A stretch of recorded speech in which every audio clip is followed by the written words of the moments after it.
Oke, halo semua.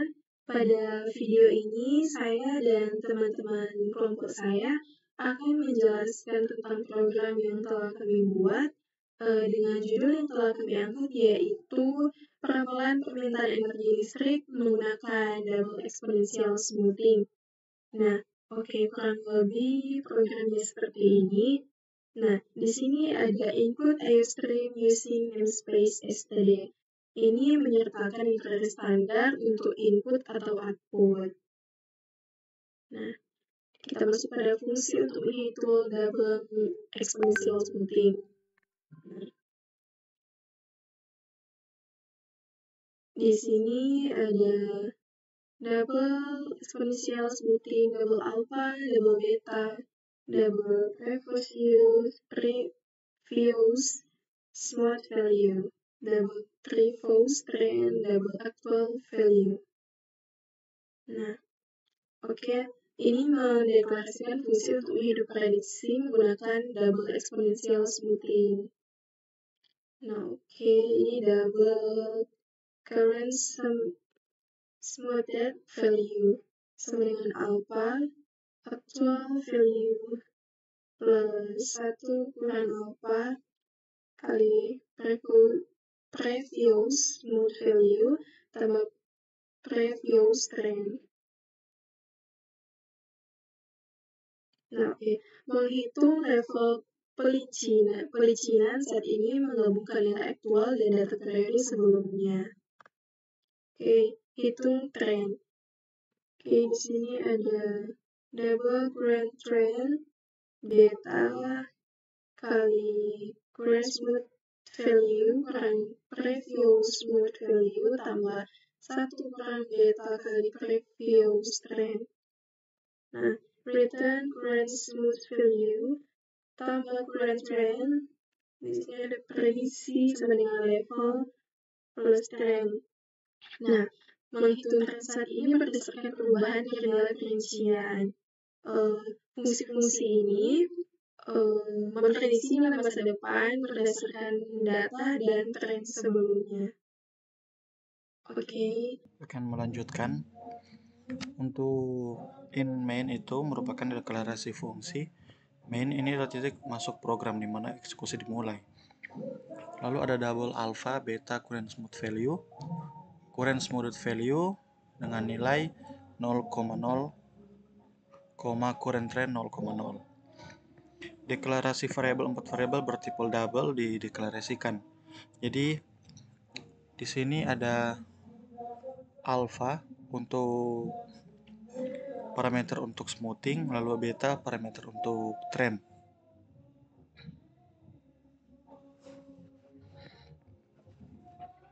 Dan current smooth value menyimpan nilai smooth saat ini diinisialisasi dengan 0, dan current trend menyimpan nilai trend saat ini juga diinisialisasi dengan 0. Lalu n deklarasi variabel n variabel bertipe in ini akan menyimpan jumlah data yang ingin diproses. Lalu selanjutnya ada count. Ini masukkan nilai alfa 0, kurang dari alfa kurang dari 1. Menampilkan pesan mencetak pesan ke konsol, meminta pengguna untuk memasukkan nilai alfa. Lalu ada chain alfa, input nilai alfa menerima input dari pengguna dan menyimpan dalam variabel alfa. Ini dia. Lalu berikut ada count, memasukkan nilai beta 0, kurang dari beta kurang dari 1. Sama seperti tadi, jadi dia mencetak pesan ke konsol, meminta pengguna untuk memasukkan nilai beta. Lalu kita lanjut, ada chain beta sama seperti yang alpha tadi, menerima input dari pengguna dan menyimpan dalam variabel beta. Lalu masukkan jumlah data. Di sini ada input, masukkan jumlah data yang diproses, menampilkan pesan sama seperti pas pesan alpha dan beta. Mencetak pesan ke konsol, meminta pengguna untuk memasukkan jumlah data yang akan diproses. Lalu kita lanjut, ada chain n yang merupakan input jumlah nilai menerima input, dari pengguna dan menyimpannya dalam variabel n yang akan digunakan untuk menemukan ukuran array. Lalu di sini ada double actual value, ya array untuk menyimpan nilai-nilai aktual. Deklarasi array dideklarasikan dengan ukuran n untuk menyimpan nilai aktual yang dimasukkan oleh pengguna. Lalu di sini ada juga pesan masukkan nilai aktual periode pertama, sama seperti tadi. Lalu ada actual value yang dimana menerima input dari pengguna dan menyimpan dalam elemen pertama. Pertama array actual value yaitu actual value 0. Lalu ada current smooth value dengan actual value 0 yang dimana menginisialisasi current smooth value dengan nilai aktual periode pertama yang berarti prediksi awal sama dengan nilai aktual pertama. Lalu ada current trend dengan nilai 0 inisialisasi tren pertama yang dimana menetapkan current trend ke 0 menandakan bahwa tidak ada tren yang terdeteksi pada periode pertama. Lalu ada count prediksi periode pertama dengan current smooth value lalu NL yang dimana menampilkan hasil prediksi, mencetak hasil prediksi untuk periode pertama yang saat ini sama dengan nilai aktual yang dimasukkan oleh pengguna. Lalu ditutup dengan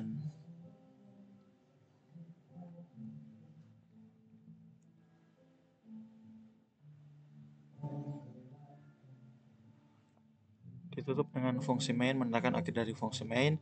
Program selesai setelah mengeksekusi kode dalam fungsi ini. Baik, selanjutnya kita masuk di bagian loop untuk menginput nilai-nilai aktual berikutnya dan menghitung prediksi. Jadi loop for ini digunakan untuk memproses nilai-nilai aktual dari periode kedua hingga periode selanjutnya atau periode ke n. Jadi setiap iterasi menghitung prediksi menggunakan fungsi double exponential smoothing dan menampilkan prediksi untuk periode berikut. Nah, setelah itu nilai smooth value dan trend diperbarui untuk periode berikutnya. Nah, jadi di sini kita diminta pada bagian sini kita diminta untuk memasukkan nilai aktual periode. Setelah itu program akan menghitung prediksi menggunakan double exponential smoothing. Dan setelah itu akan ditampilkan prediksi untuk periode tersebut. Dan terakhir akan diupdate nilai smooth value dan trend untuk periode selanjutnya. Nah, setelah itu ada bagian terakhir ini return 0. Ini adalah program akhir dengan mengembalikan nilai 0 yang menunjukkan bahwa program dieksekusi tanpa adanya kesalahan. Dan kita coba untuk run untuk program ini akan tampilan seperti ini. Nah, di sini kita diminta untuk memasukkan nilai alfa. Kita coba dengan angka 0,3. Dengan kita juga diminta memasukkan nilai beta. Kita masukkan 0,7. Nah, di sini kita juga diminta untuk memasukkan jumlah data yang ingin diproses. Kita masukkan saja 3. Dengan nilai nilai aktual pada periode pertama kita masukkan 852. Untuk nilai aktual periode kedua 745 dan periode ketiga kita masukkan 148. Nah, maka akan muncul prediksi di setiap periode. Untuk periode pertama nilai prediksinya masih sama karena dia masih sama dengan nilai aktual yang pada periode pertama karena dia berada di angka awal. Setelah itu untuk prediksi periode kedua itu mendapatkan hasil 797,43 dengan nilai aktual pada periode kedua itu 745. Dan untuk prediksi periode ketiga yaitu 443,751 dengan nilai aktual periode ketiga yaitu 148. Nah, jadi program ini menggunakan metode double exponential smoothing untuk memprediksi nilai di masa depan berdasarkan data historis dengan mempertimbangkan tren. Jadi hasil prediksi didasarkan pada gabungan level atau nilai rata-rata terhalus dan tren, yaitu kecenderungan perubahan data. Jadi itu yang kelompok kami dapat jelaskan mengenai tugas double exponential smoothing. Jika ada kesalahan-kesalahan dari kelompok kami, mohon dimaafkan. Sekian dari kami pamit, terima kasih.